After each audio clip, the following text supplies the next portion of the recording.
de moi. J'ai ouvert les yeux. C'est pas comme si elle n'est pas là. J'ai dit que ma femme m'approche. Que ma femme est proche de moi. On m'a dit, mais elle est là.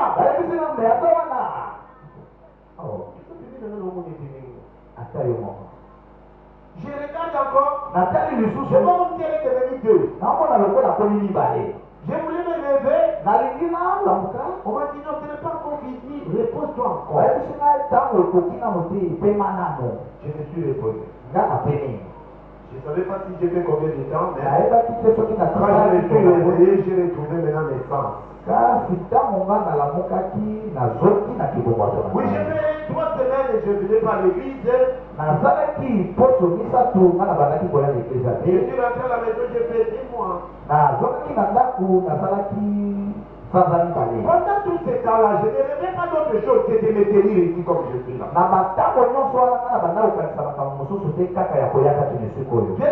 Être ici, c'est mon rêve. Le jour où tu comprendras que être à la présence de Dieu, c'est une bonne chose comme le roi David.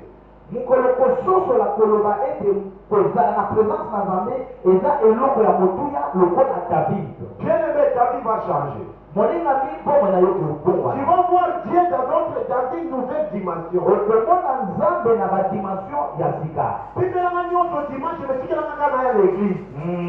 Il y a des gens quand on leur propose quelque chose de dimanche, ils acceptent au détriment de l'église.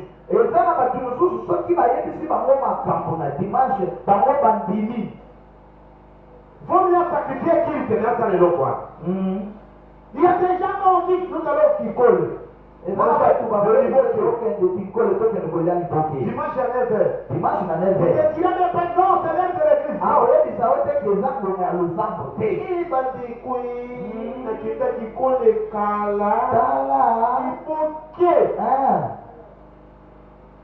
bien aimé, des hypocrites plus que la parole de Dieu. Combien de personnes ont connu l'accident vers Kikole? Ils sont morts. Mais Dieu te donne toute une journée. Il te laisse beaucoup de temps dans cette même journée. Il dit nous allons faire seulement peut-être 3 heures du temps. Moi,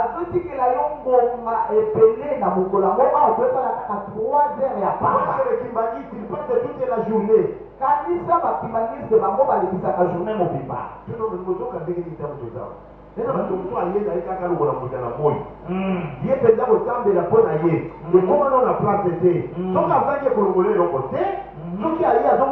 Normal, mais que Dieu vous ouvre les yeux, que vous compreniez la valeur d'être à la présence de Dieu. Je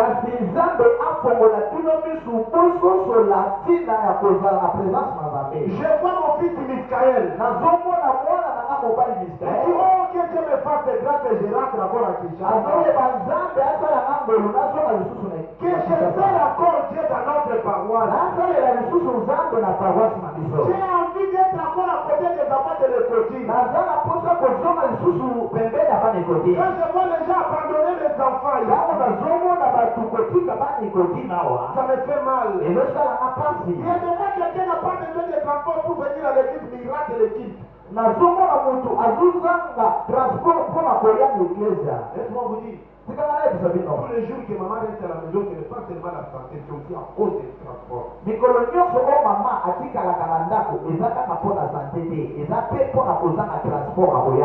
si moi avec Eligi, allez c'est 10 000 francs, retour c'est 10 000 francs, faites-le chaque dimanche et par mois, ça fait combien?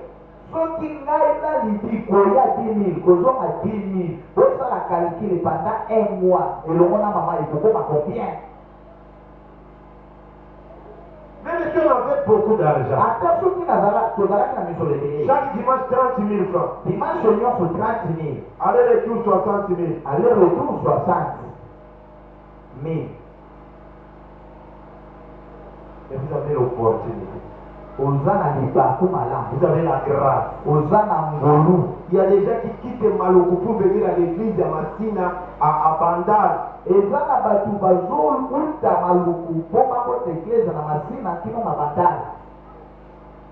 quand vous venez comme si c'est une chose moins importante. Non, être là c'est très important.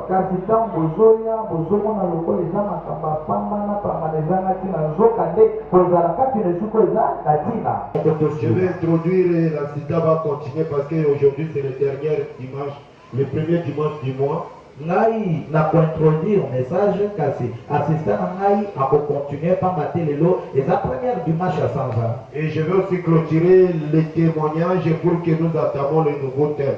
Kasi na kosi suki sa témoignage photo kota na thème asika. Le thème de cet avant-midi est intitulé témoignage. Mama ya likambo ya tongo na lelo ezali témoignage. Et c'est le boucle de ce thème. Ya monde boucle et à thème. Nous allons clôturer ce thème pour cette année.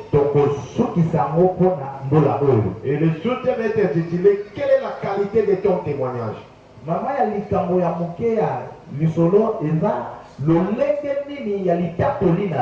Quelle est la qualité? Il y a des gens qui ont des informations, mais ils souffrent de la qualité. Les autres ont la qualité de l'information, mais ils souffrent de la quantité.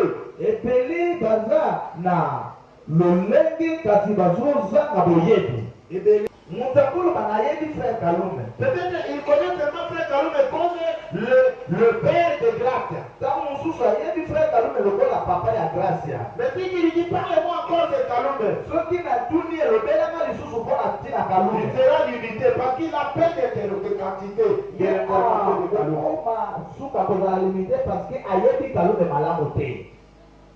Il peut donner les informations.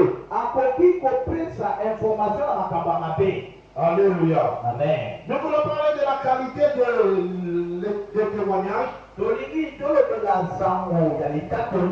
des passages qui sera un peu long. Le premier passage, nous lirons dans Jérémie chapitre 24. Je crois le premier verset jusqu'à 12e.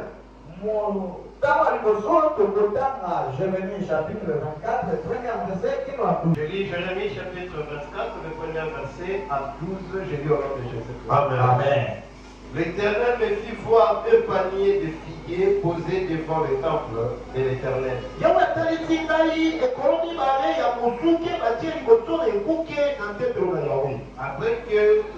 Après que Nebuchadnezzar, roi de Babylone, eut amené de Jérusalem et conduit à Babylone Jokania, fils de Joachim.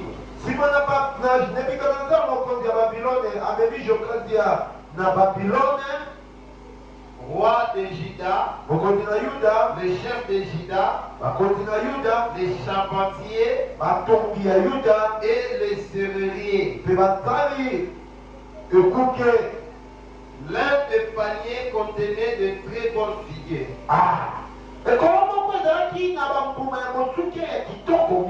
Comme le figuier de la première récolte. Et l'autre panier de très mauvaises figues qu'on ne pouvait manger à cause de leur mauvaise qualité.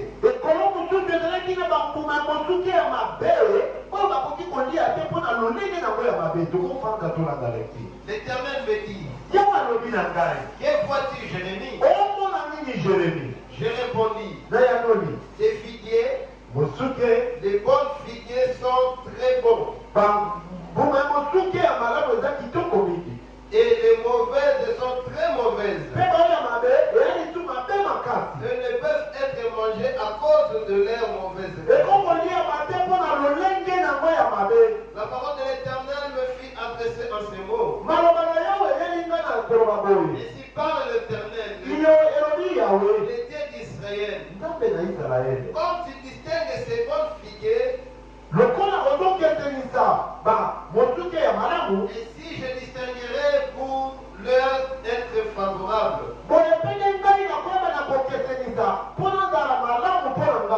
Les captifs de Juda, et j'ai envoyé des scelliers dans le pays des Chaldéens. Je les regarderai d'un œil favorable et je les ramènerai dans ce pays. Je les établirai et je les détruirai plus.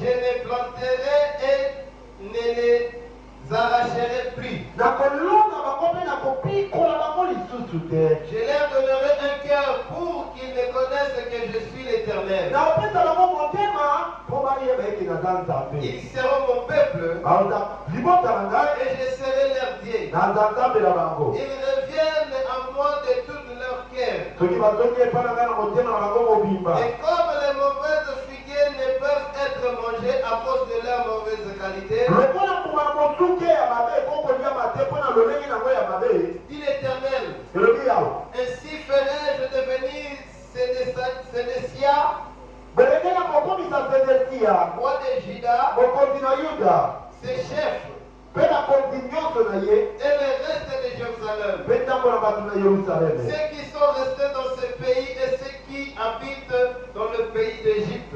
oyo batikalaki mpe bo bazofanda na mboka Ejipito. Je leur remets un objet de froid, na kokomisa bango eloko ya kobangisa de malin, ya mawa pour tous le royaume de la terre. mpo na mokonzi nyonso ya mokili. Un sujet d'opprobre, ntina ya soni, de sarcasme, nzembo ya soni, et d'ailleurs tala kutu de raillerie ya kotiolama et de malédiction mpe ya bilakeli. dans tous les lieux où je les chasserai. esika nyonso nakobengana bango J'enverrai parmi eux l'épée, la famine et la peste, nakotindela bango mopanga, nzala mpe mokono, jusqu'il ait disparu du pays que j'ai donné à eux et à leur père. kino malimwa nyonso nye na mboka napesaki bango mpe batata na bango. Marque chapitre 2. Marc chapitre 2.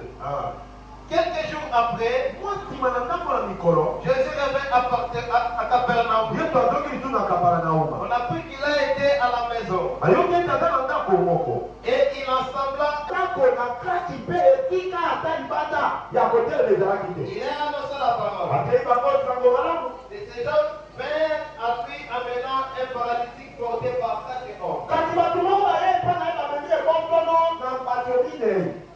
Comme ils ne pouvaient l'aborder à cause de la foule, lokola bakongai kopusanela ete mpona bato ebele ils découvrirent le toit de la maison où il était, bafungo le lit, excusez, et il descendit par cette ouverture. bakitiki ye na lituza oyo mobeli alalaki.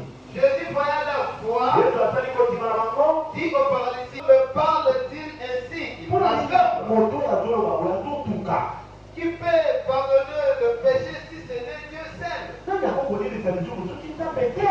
Jésus ayant aussitôt connu par son esprit yesu ayebi na molimo na ye ce qu'il pensait au-dedans d'eux, oyo azali kokatala kati na bango leur dit, alobi na bango pourquoi avez-vous de telles pensées dans vos cœurs? mpona bozala makanisi yango na mitema na bino.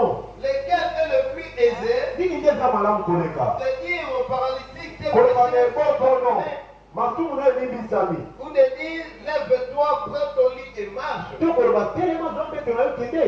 Or, nzoka afin que vous sachiez que le Fils de l'homme a sur la terre le pouvoir de pardonner le péché, po boyeba ete mwana na moto na mokili aza na makoki ya kolibisa je masumu. te le donne, dit-il. na pesa mitindo elobi yesu epai na ebotono. Lève-toi, telema prends ton lit zonde tu et va dans ta maison. ekende na ndako na yo. Et à l'instant, kaka na ntango il yango se leva, atelemi prit son lit azwi mbeto et sortit en présence de tout le monde. abimi na kokamwa Et glorifiant Dieu, disant, batondaki nzambe balobi nous n'avons jamais rien vu de pareil. nano totikala komona ya boye te nazomona ye dolando grâce ake naomona témoignage ya moto moko bato bakoloba nano totikala komona ya boye te moto yango azawa te bandeko na ngai toyokana sango totanga na bibilia me nano tomona te tomoni yango na vi na yo la qualité. Angola te oyo papa obedi apesaki biso Il nous a parlé des témoignages. ye alobelaki biso Bala libato. liboso na mona papa obedi asekisa bato ndenge bato bazalaki dimanche te bazawa bato bazalaki dimanche te nde nazotuna botela yango na youtube bokoma JSS Bandar église de JSS Bandar dimanche passé c'était quelle date ezalaki le calmement tala nzambe asali biso grâce soki oza na android tika no batiktok landaka mateya soki onimbaki ya kota na compte église na ndako landako calmement mene na chambre okoya kocomprendre Papa, on est dans le dit, témoignage, j'ai dans le bon la gaz. Il faut aussi bien le dire, attends, on a qui va pantalon bébé. Comment libérer? Et comme il m'a dit. Attends, ce qui est libéré. Ah, c'est sûr qu'un commentaire, on va laisser même dans ma carte. Où est-ce qu'il a dit, comment il peut raisonner jusqu'à ce niveau? Alléluia. Amen. Est-ce que tu vas commettre là, toi? Au fin de l'ango, au fini ango. Vous dites quoi? Tant que le niveau là, caméra d'un qui est courageux. A juste comme tu as ça. Dès qu'on a montré qu'on s'est à la battre. Quand on est dans les sous-boutés, Tala. tu me souviens, c'est qu'il y a comme qui tourne comme un casse. Amen, amen. Amen. C'était bien. Et là, tu m'as la Mais j'ai bien ajouté. parce que la ligne là-bas, Le témoignage il y a poli et ça, le fluide ou les résultats d'un caractère mbuma topen banon ya bizarre ou des comportements d'une personne. ya bizaleli ya moto. Ce que tu fais Oyo ozosala peut produire un témoignage. ekoki kobota litatoli. Le témoignage, Litatoli c'est le fruit ezali d'un mbuma caractère ya bizaleli ou d'un comportement ya bizaleli d'une kaka personne. ya moto. Amen, amen. Amen. Alléluia. Amen. Quand est-ce qu'on parle de témoignage? Lolenge ntango nini balobelaka litatoli? Lorsqu'on étudie beaucoup de choses sur quelqu'un, Ntango tolobeli tobiki makambo ebele likolo ya moto. on étudie sa façon de vivre, Totangi lolenge ya sa façon kotika de parler, lolenge ne ya koloba sa façon d'agir. lolenge ne ya kosala. Alors on réunit cela, Wana tosangisi yango on lui colle un témoignage. topesi ye litatoli. Amen, amen. Amen. On ne peut pas parler de toi, Tokoki kolobela mpo na tu yo dis te qu'il n'a rien fait. soki osala eloko te. Mais dans ce monde que nous sommes, Na mokili tozali les gens témoignent n'importe quoi. bato bazotatola makambo nyonso. Amen, amen. Amen. Mais je vais parler un peu à ce qui concerne de la qualité. nalingi nalobela na oyo ezali ntina Quelle est la lolenge qualité de ton témoignage? lolenge ya litatoli na yo. J'ai toujours posé la question natunaka ntango nyonso aux mamans epa bamama qui ont des filles. oyo baza na bana ya basi. Amen, amen. Amen. Je vais poser la question à une maman dont ton mari n'est pas ici pour ne pas faire une décision. nalingi natuna motuni epa mama moko oyo mobali na ye aza kati na esika te mpona koboya baproblème. Je pose à tous les mamans. bon natuni epa bamama nyonso. Nani akondima mwana na ye abala mobali aza na témoignage lokola ya papa na baba.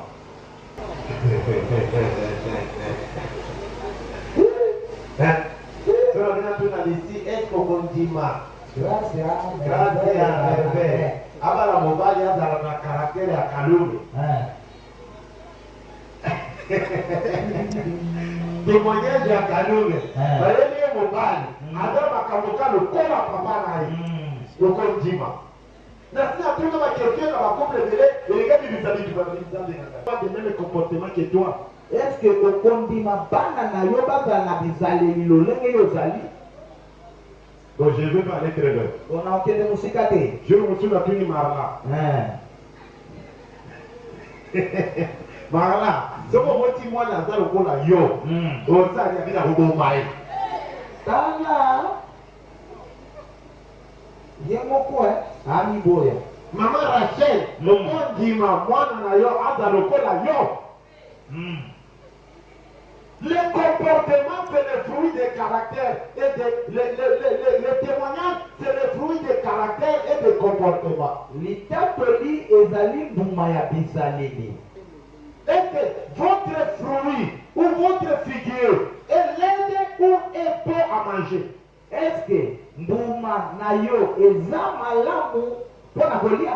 Panier ya mosuke L'autre était bon, moko ezalaki malamu comme le fruit de la première récolte. lokola mbuma ya kobuka liboso. Ce qui me donne, les gens commencent bien, mais ils se détruisent. oyo ezongamusanga bato babandaka malamu kasi babibebisaka. Jean-Jacques Rousseau a dit, Jacques Lozo alobi. Jean-Jacques a dit, alobi l'homme est né naturellement bon, moto abotama na lolenge ya bien mais l'environnement kasi esika na ye le rend mauvais. ezosala yo komise mabe. Il y a des gens qui sont influencés par l'environnement. eza na bato oyo baza influence. Est-ce que tu es influencé dans le milieu ou tu es influencé dans l'éducation chrétienne de la Nous, on nous fouettait pour aller à l'église. biso babandaki koforce biso mpona kokende eglise bazalaki kobeta biso fibu. Tu ne peux pas manquer l'église. okoki koza l'église C'est-à-dire le plan mon motu du dimanche le motu ake église était. Bango nyonso bafandi lokola eloko eza te. Tala ale. Soko ye na bana na lopango ya bongo. Okokama boyaka 5. Moko banjo bangana oya lelo te. Amna déjà prière. Yo kanga tika tika tika ndako. Eloko atika le télévision. Et puis eloko atika le masolo. Et puis eloko atika le matongi. Bakake bino kozwa kozwa kembo na nzambe bomema na ndako. Bozokuta ye asi apolisi ndako. alukeli bino mpe problème boke kokota problème na ndako. Étonné. Okamwa Un jour, mokolo moko le dimanche comme aujourd'hui, dimanche moko lokola lelo à Kisangani, na Kisangani je ne sais pas qu'est-ce qui m'a piqué. nayebi te nini etutaki ngai. J'ai pris mon vélo, nazwaki velo na j'ai ngai oublié quelque chose à la maison, je suis rentré vite. nakosala eloko moko na ndako nazongi bana. Nakoma boye, nakuti porte babengi mefungwami moke. Nakoti. Nakokuta petit père na carton moko likolo na ye. Donc basilisi na bango bafandi à l'aise, bazosula na salon. na ndako ya papa na mama Moko likolo moko na se na divan na salon. Ntango na fungoli porte mbala moko atongoli mutu aliki areagi na tala keza yaya calme moto azobouge aza te epuis mototo bande kolinga te. Nakoti na chambre de diable alatika deux choses. Nzete ya pondu na machete. Deux instruments. biloko mibale Nzete ya pondu na machete. oyo monene wana. Sikoyo machete oyo ya kramotina. Alise yango. Peti yango aye koprouve bino dimanche. Aye kolakisa ya mobali. Sikoyo yo mpo ozanga mobali. Napesi yo deja bese. Bate, nafandi boyi, nafandi kotala. Nabanda na machete ou bien nabanda na video. Natika ka craft moko. Après le reste après. Donc il va voir et puis on a va tomber tomber. Détailler ton kufa, le mati. On va tomber, détailler ton kufa. Il y a un petit moment qui est le dit. On va pas voir là. On va interpréter. La commune a terré mon corps rouge. On a dit non. Tu dis, où est le dans ça, la dégâts. Na bima. Na mon athée. Na bima, la production de mon corps bouge à la tête. Donc, tiens pas de personne ne bouge. Donc, et dans le mot là, bato bazolukaniwa sikoyo bayeba boma biso yo petaka biso bino oyo toyeti na ndako kadi osatana nati bien-aimé, tu peux te retrouver où garde le témoignage. olingami okokoki kuta bisika nyonso kasi batela litatoli. Je suis sorti vite. ngai nasemi na lobalo nazwi velo na Je suis allé à l'église. nakini eklesia. Pendant que j'étais en route, je voyais la vision dans ma tête. ngai ntango nazalaki na nzela naomona makambo yango kaka na motu na ngai. J'allais, je pédalais. nazopedale velo eya lokola nazopusana te. Après le culte, na nsima eklesia je suis allé voir Papa Oki. nake komona papa oki. Je lui ai exposé le cas. J'ai dit, moi, je ne vais pas y intervenir. Hein. Traitez ça de votre façon.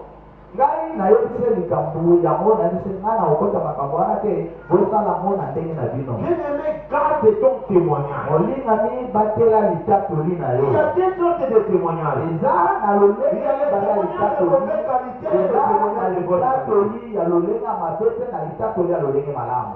Solo mabe. solo mabe Eyebana mokili mobimba. Bato balinga yango te. Solo malamu. Eyebana. Bato balinga yango. Quel sera ton choix? Jérémie voit le panier plein de figuiers. Jérémie ye amoni panier eza na bafiguier ebele. Mais les figuiers étaient de bonne qualité comme les fruits de première récolte. mosuke ezalaki Ya ya malamu Le coup là, pour ma commune à Liboso. Je sais que papa serait d'accord avec moi. Quand on semait le gaïgaï, quand on cultivait les premières récoltes de tout le monde de la ville. Amen, amen. Mais quand vous faites un jardin, les premières récoltes ont toujours été les meilleures. C'est pourquoi Dieu réclame les prémices. Amen, amen. Amen. Alléluia. Amen. Le figuier que Jérémie a vu, c'est les témoignages des prisonniers. Quand ils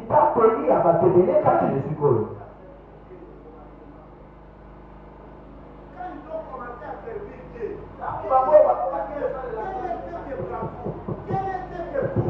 quel était tes soins, quel était tes goûts? C'est pourquoi un jour Dieu va dire, souvenez-vous des premiers amours.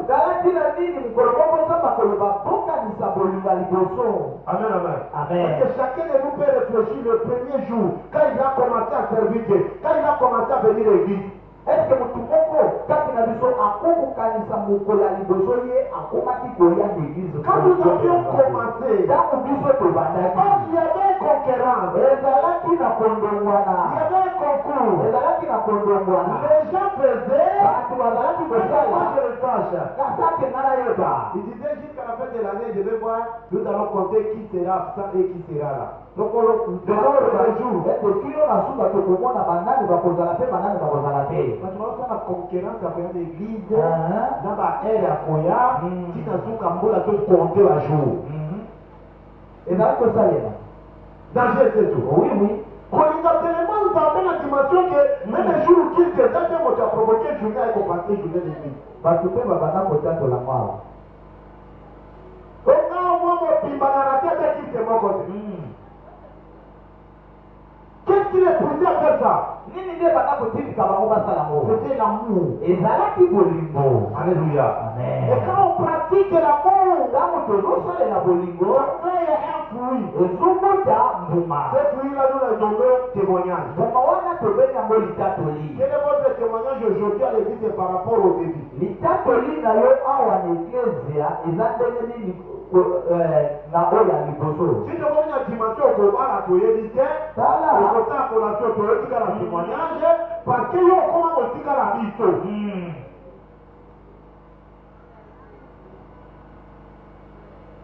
Il y a eu des gens qui ont prédoté, l'église n'était pas au courant. eza na baoyo mpe bakendaki kopredote eklezia bayebi te. Quand on est proche, ntango toza pembeni, les informations ne se cachent jamais. sango yango ebombamaka te. Bien aimé le Seigneur, molinga mika Jérémie a vu d'autres paniers. Jérémie amonaki bapanie mosusu, C'était des figues laides ezalaki mosuke ya mabe qu'on ne pouvait pas manger à cause des qualités. oyo bakokaki kolia yango te mpo na lolenge na yango. Posez-vous vous-même une question. mituna yo moko Si motuna, vous êtes le fruit ou l'arbre de figuier dans le jardin de Dieu aujourd'hui, vous produirez quelle catégorie de fruits? soki ozali nzete na elanga na nzambe lelo, yo kobota mbuma ya lolenge nini? Soki Jonathan aza figuier l'église, j'ai fait ces bandages.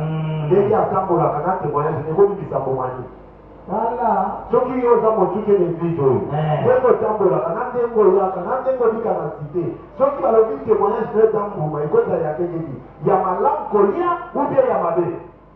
ezala bambuma mosusu okokoka ya kolia te, mais ntango otie na monoko to découvrir que eza mabe. Mais ce que Jérémie a dit, c'était très laid qu'on ne pouvait pas manger à cause de sa mauvaise qualité. kasi oyo Jérémie alobaki ete ezalaki mbuma moko ya mabe oyo bakokaki kolia yango te mpo na lolenge nango.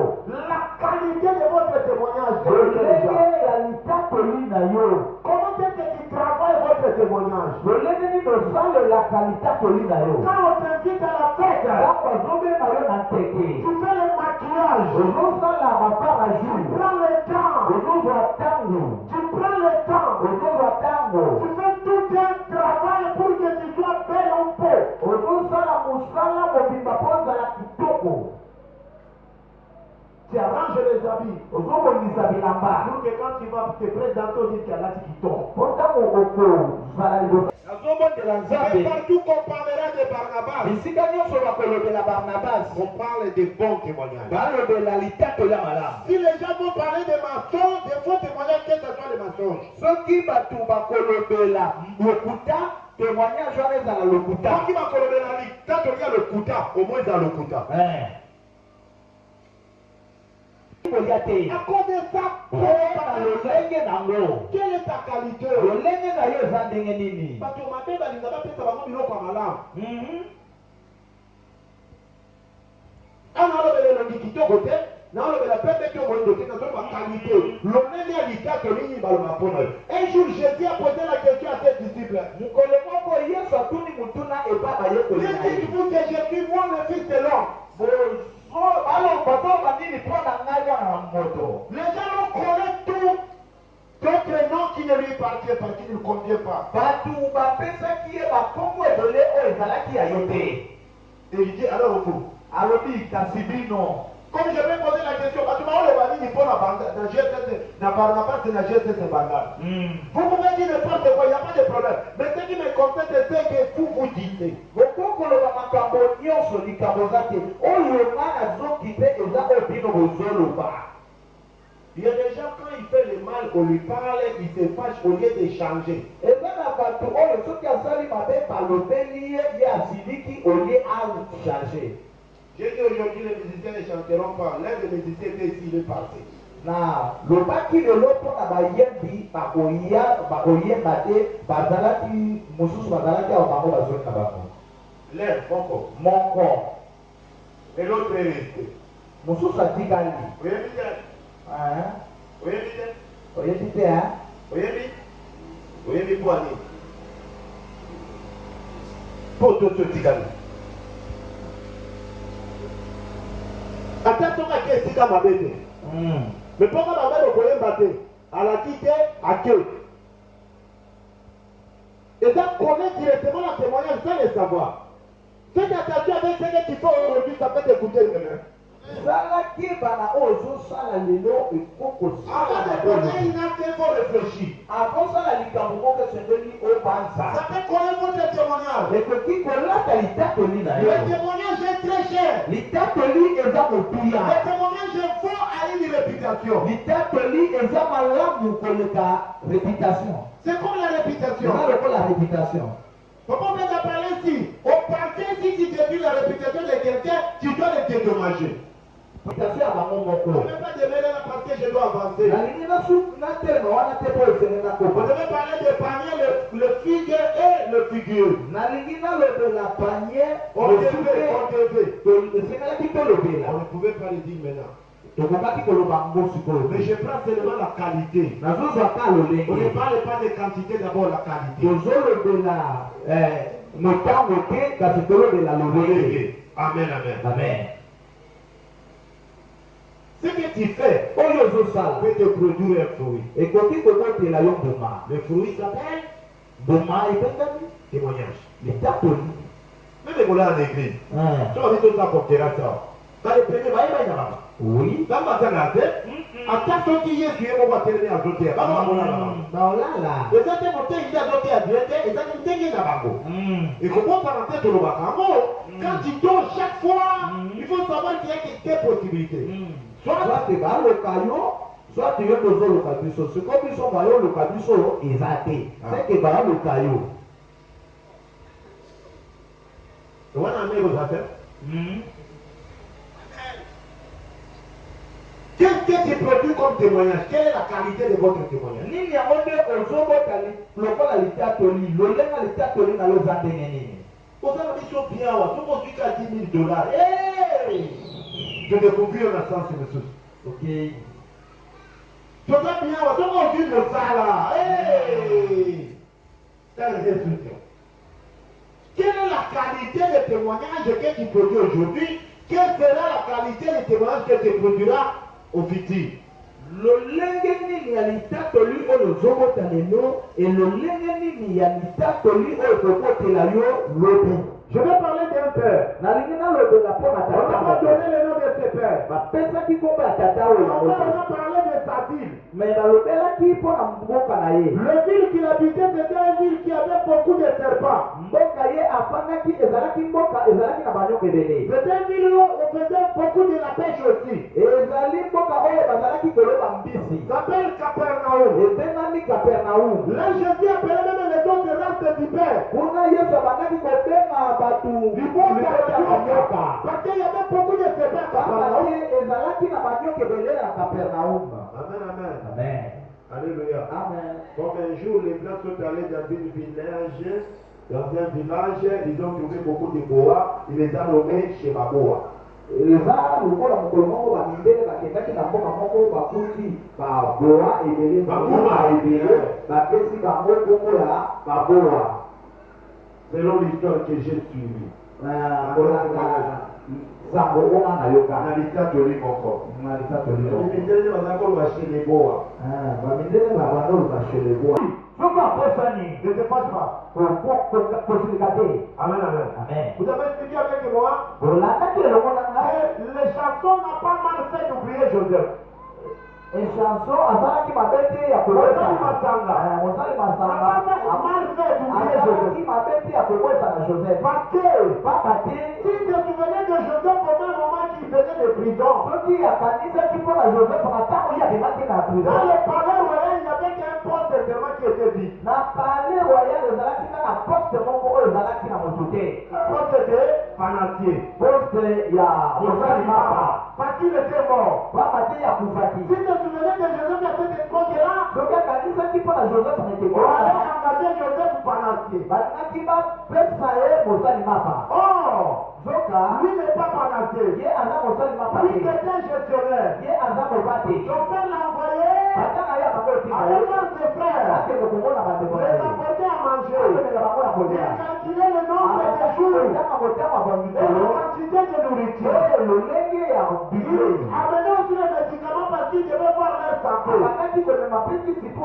esengelaki ata la sante na bango Lui n'était même pas entier. ye azalaki Je suis en train de dire à quelqu'un, ayobelela motu moko ne te passe pas parce que tu as fait du bien à quelqu'un et t'as oublié. osilika te mpo osalelaki motu bolamu mpe Si abosani les gens t'oublient, soki bato babosani tu n'oublieras jamais. zaka kobosana yo te L'éternel dit, un homme peut-il oublier akoki kobosana son fils, mwana na ye ya mobali une femme?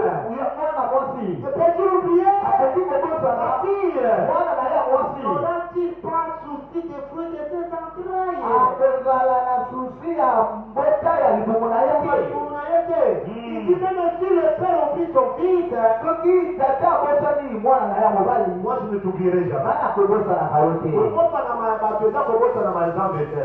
Sukanga oyo moto apesena tobosani nga nzambe abosana nga te. ata soki obosani na nzambe akobosana ngai te Bandela lisusu ata soki obosani na nzambe akobosana ngai te les gens ont amené plusieurs malades et ils ont oublié ce papa. bato bamemi bato ya maladi ebele kasi babosanaki tata Ce oyo papa était un papa pauvre, tata oyo azalaki tata moko malamu accueillante. ye abandaka na Il boyaki était paralytique. ye azalaki Il ne kotakatani marchait pas. akokaki Il kotambola te n'utilisait pas la sanitation. azalaki kokoya mbote ya epa bato te okokozala eloko opesa bato te bepesa bango ata mai pesa bango ata mbote okokree bon témoignage amen eza bato mosusu bazwa témoignage abimelaka motu mbote te il y a des gens eza na bato même si tu les salis ne réponds pas ata soki opesi yango à cause de la position qu'il a. mpo na lolenge azali Écoutez, le prix, bon, c'est comme le roue d'un véhicule. eza lokola pine ya motuka Ça tourne.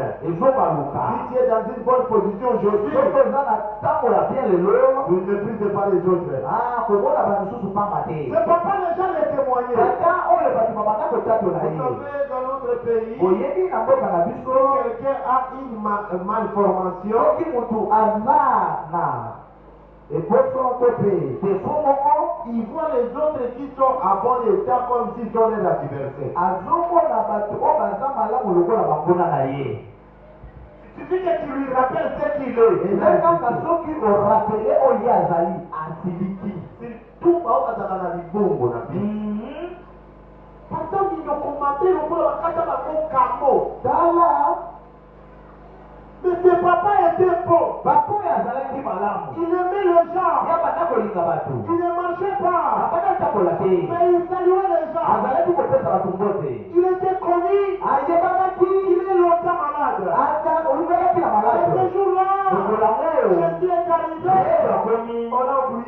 babosani. Je voulais dire à quelqu'un, Alina lobela mutu moko. investis, le monde l'oublie. Bato babosani yo. On n'oubliera jamais. Nana kobosanaka yo te. La Bible commence par Jésus. Biblia epati na Yesu. Avant de parler de paralytique, on parle de Jésus. Yambe balobela mokakatani balobela Je voulais Yesu. dire à quelqu'un cette Na après-midi. Biblia lobela Avant de mokakatani parler de balobela ton problème, on parle de celui qui a la solution au problème. balobela mpona oyo aza na Avant de parler de la maladie, on parle de guérison. Avant qu'on parle de ton célibat, on parle de celui qui a créé le mariage. La Bible commence par dire Jésus revint à Capernaum. Est-ce que c'est comme ça dans votre Bible? Vous pouvez parler dans les erreurs. Quelques jours après, quand la Bible parle de quelques jours après, quelques jours avant, il y a quelque chose qui s'est passé. D'abord,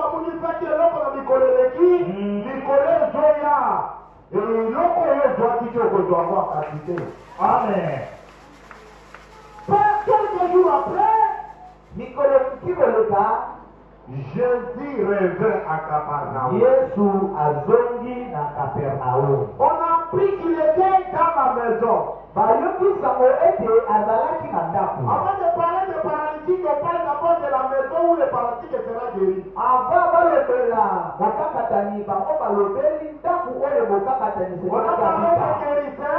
balobelaki mobikisi. On parle de la couronne de balobeli esika yango. Je vais dire à quelqu'un, balingi nalobela le monduloko. Dieu que nous servons, ntango toesalela il est celui qui finit la chose avant que ça commence. azali oyo asilisaka likambo yango ebanda. Un jour, mokolo moko j'étais à la maison, azalaki na ndako. on venait au kilt. balaki koyenda eklezia. Mon fils Jonathan voulait présenter l'examen d'État. mwana na nga jonathan esekelaki apresente examen Je deja. sais qu'il va se souvenir, il manquait le frère. nazoloba aye ya kokanisa ngo azalaki Le frère de participation.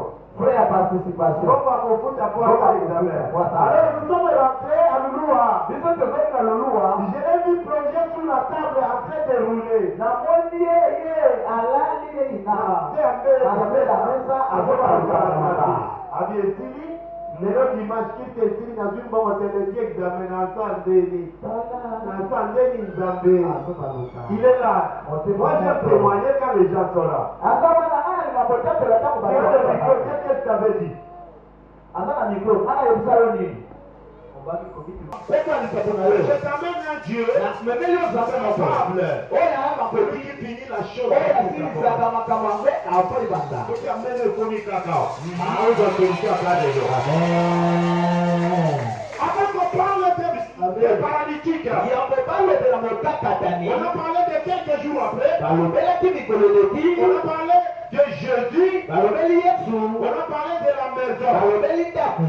Et la Bible dit, mpe biblia elobi l'information a circulé. sango yango etamboli. On est allé dire aux gens que Jésus est de retour. bake kolobela ye bato ete yesu azongi. Celui qui a guéri la maladie est de oyo retour. abikisaki bato ya babeli. Si vous lisez, vous allez voir les gens s'y plier que puisse même toucher les pas de sa robe. soki botangi bokomona ete bato bazalaki kobondela bapima ata soki elamba na ye. C'est par ici que cette femme de perte de sang était expirée. awa nde esika mwasi oyo abandaki kotanga makila ye azwaki Les gens vision. pouvaient même toucher les pas de sa robe et ils étaient guéris. bato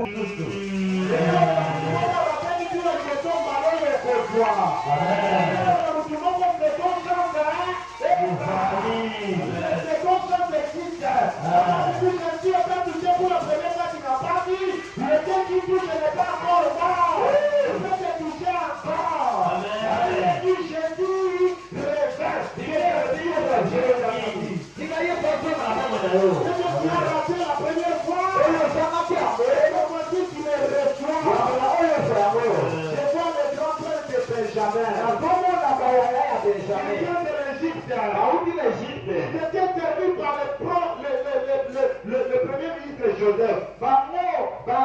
qui servit et pas la première ministre Joseph.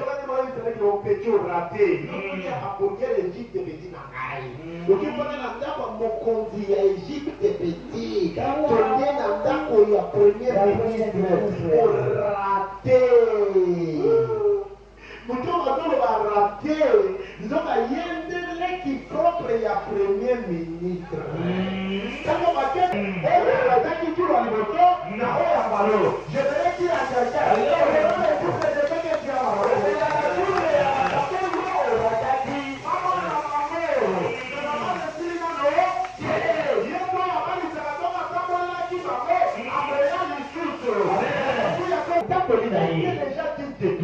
nini ndio watu balobaka pona tina na yo makucho leo kwenya nzela makombe mayo na kwa botiki ya kufa vraiment tuma tunakuta yo za malade bakotungote bakokuta yo so lelo bakambe kombe yo batu bakoka ndenge nini quelle est la qualité de votre témoignage lolenge ni realitato lina yo za les gens ont allé vers Jésus batu batie pa ya Yesu la première fois ils ont amené d'autres malades bona ba libeso ba memi ba les sportifs se sont réunis pour un seul personne les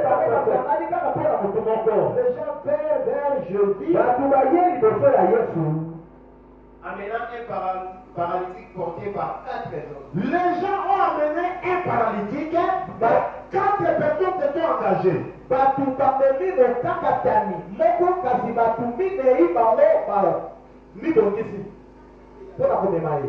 Il y a des gens qui sont prêts à s'engager pour ton problème. Est-ce que ça na bato oyo baza po ya kosangaje mpona problème na yo? Jésus te retunga mais ngane na comporter gara comme moi. Tout le monde a dit que muto akoi bato baziki. Bato pesa na sababu ndika koya moemba bato mukumba batombolie ye moko te mena mbeto. Na mbeto. Ils l'ont transporté. Dieu mette dans ton chemin des gens capables. Tika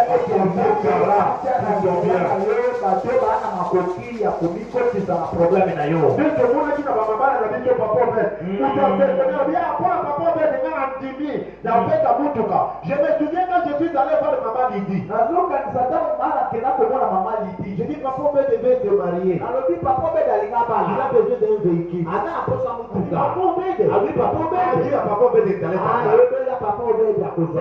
Si taleta gari yangu kidogo taleta gari ya mkubwa wangu ya kabambi. Interprète, il y a des gens qui n'entendent pas toi. Alobi lokola eza ya papobe na kopesa epa papobe de mutuka monene. Amen, amen. Amen. Les gens sont prêts même à lui acheter des histoires. Batu bazalaki prêt ya kosomela ye biloko. Quand tu vas te marier aujourd'hui, les gens vont faire quoi? Tangu yo kobala lelo bato bakosala nini mpona yo? Okotinga mabe oya kutu te. Donc il mawa. Maman a dit qu'il a mariage na ye, a kungola velo pegoi 500 francs. 50 ya Inde mujabia yeah, akitona bisu tri. Asibika velo pe, osimbi boki motema bien. Tango kungola velo mama nangai. 500 francs. 500 francs. Achana le de 50. Si ya sika tende.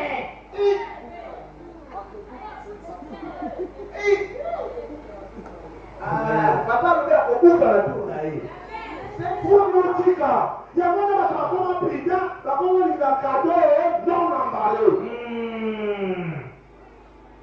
Comment? Qu'est-ce que toi, nous n'avons pas vécu de tel cas? Zabe ya kumisa mapoki soto kutaleka na mabwana te.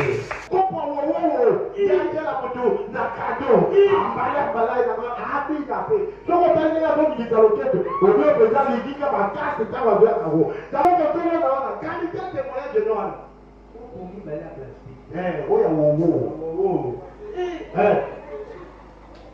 Par papier hygiénique, voilà les cadeaux que les gens font. Il y a des cadeaux qui sont hygiéniques. Bah, vous savez que les gens font, même le papier hygiénique. Les autres se vendent la plante na yo na mitema na bango. C'est pourquoi dans la vie, il faut gagner la plante dans le cœur des gens qui est dans les poches. Tina nini na bomoi esengeli kozwa esika na mitema na bango ke kozwa esika na poshe na bango. Tu as la place où? Oza esika nini? Tu as la place où dans le cœur des gens, où dans les poches. Esika nini na mitema ya bato bien na poshe ya bato. Yango nanga mitulisa te to na sambeli moto apesi ye eloko te lelo. Ya moto akopesaka bana na lobi. Amen.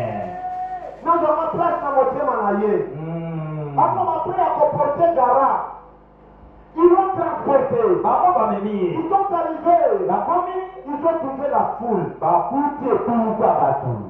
Ils ont demandé l'accès. Basengi nzela. Personne ne les a donné Ah, l'accès. motu moko Parce tali. qu'eux aussi, ils avaient leurs problèmes. Baba te bango pe Mais Dieu te donne les gens, sans tenir compte de leurs problèmes, il s'occupera d'abord de toi. Parce que nous sommes un problème, mais nous avons un colonier, à la terre, il faut te soucailler. Je vis les gens qui ont porté garde alors que papa avait des problèmes au tribunal. namonaki Ils ont remis leur l'argent, leur avocat, leur présence mbongo présence pe na baavocat soki bato abongo bazalaki te lelo papa oveni afandi awa te ta mosusu aza na makala ta mosusu onga kokende mbala mibale misato te pourkui nzambe apesa bato bango baza prete atuna vi bato abongo bakoya pamba te travailler témoignage eza leloko papa oveni ata na mitema bato wana yango bapesi place qu'est-ce que tu fais aujourd'hui ozosala nini lelo lelo ozotambola na makolo no mibale mokolo mosusu okozala mposa basimba yo eske bakosimba na motema malamu tala eske bakoma na motika eske tu as des gens qui sont prêts à sacrifier leur argent pour toi est-ce que oza na bato baza prêt mpo basakrifie mbongo na bango mpo na yo il est quelle heure je vais me dire tokomi ntango nini tolobi tosukisa oza 12h45 non amen amen amen on va continuer j'aimerais me limiter là tokokoba esengela suka awa en disant na un bon koloba témoignage tatoli malamu à donner à ce papa epesaki tata oyo 8 pieds makolo minei 8 bras mwambe mpe maboko mwambe amen amen amen bato bazwi bakokolo na bango mibale baza 4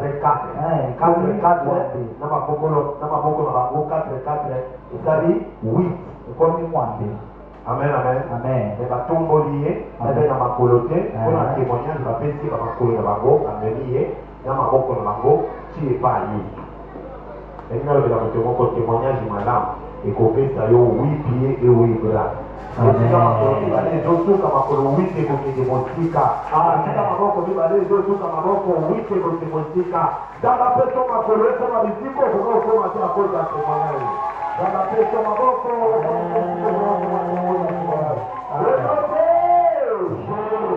Dieu bénisse ta parole.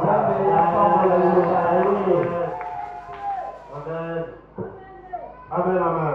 amen J'aimerais prier nalingi nabondela avant qu'on fasse l'offrande. yango Pour vous tosala annoncer que ce mois-ci, ça sera le mois de l'abondance. sanza oyo ekozala sanza ya La kotuka Bible dit dans Jean 10, biblia elobi na le bonheur de Dieu c'est pour te réveiller et détruire. Mais moi je suis venu avec le précis et la vie et dans l'abondance. Dis avec mon moi toute l'abondance et le partage. Au nom de Jésus. Au nom de Jésus. Je ne voulais pas. Je vivais. Et je racontais. Au nom de Jésus. Jésus. Le papa. Et moi toute l'abondance et le partage. Au nom de Jésus. Je ne voulais pas. Je vivais. Je racontais.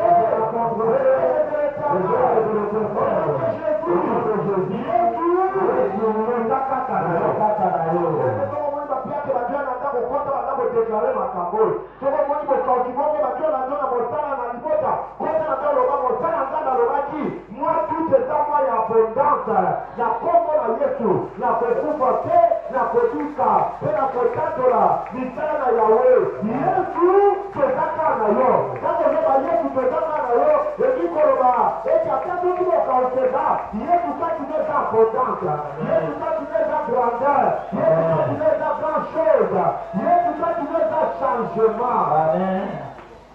Amen. Kama tualina mola. Asike kwa sababu kwa beta kwa mabito l'enfant. Maintenant je demande au bâtiment s'il vous plaît, excusez. Quand je parle à dire, comment ça la petite doya karako?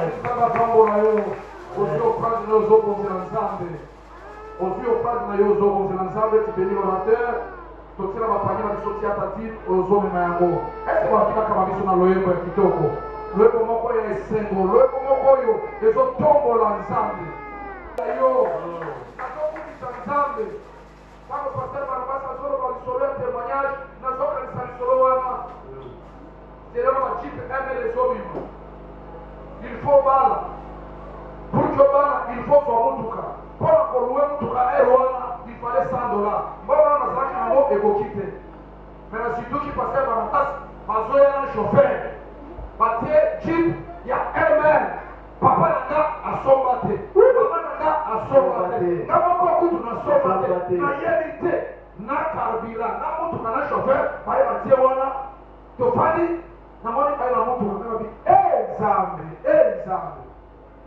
mama chiswaka o mwasi akolesina kolata voile nayeba neti basombaka voile te abi papa mema mwasi na yo akenda kota na ndako apola voile chai na ye aki aponi voile abibisi moko esayakeloko basapati oyo suki nayebi neti basaka mwasi suki te mutu mosusu alobi mpo na yo na osomasi bakosala esuki bazwi mpe bake na ye amadame surprise basali mpo na nini mpo na témoignage malamu yebisa nzambe filtepesunganga nakulumba solo malamu nayesa kolumba solo malamu papa te solo malamu ekopambola yo solo malamu ekolesa kokumolo nzela na lusolo malamu ekotinda bato bayabesa lo malamu natongola lelo lika nzambe akumbola yo nzambe akaye témoignage na yo emema bato bayo pembeni na yo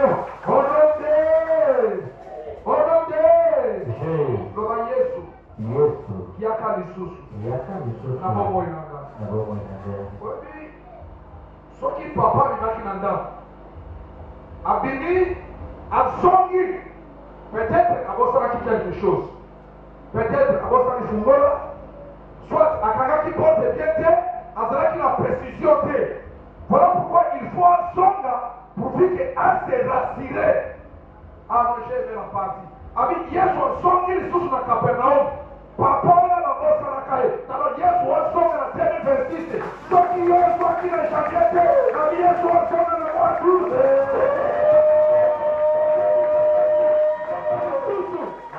loba ekolo yesu na mois d'août oyo zonga mpo na ngai kalipamboli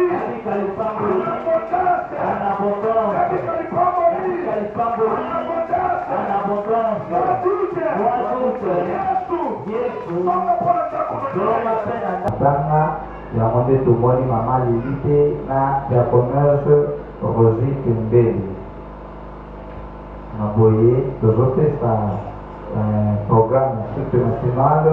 Le dimanche d'été pour tes Nzambe, merci pour la succès, merci pour la victoire. Donc, Pambola Matonio, tu vas être qui n'a qu'une seule, Pambola modératrice et protocole, Pambola Balamanzebo va intervenir, Pénisanga, Pambola interprète, Pambola beauté, Pambola sur notre Dieu, Moussa, Nayobed. La Pamboli retour, il y a moko la moko. La Lobina Koloka Samamabe pour la loté. Koloka Samamabe pour la gâte. Ce qui est toi été témoin la Soprima qui l'a sur un témoignage. Et là, on a connu le Kostalo Mabete. Et là, on a connu le Kostalo Mabete. Zandapa. Que Dieu vous bénisse.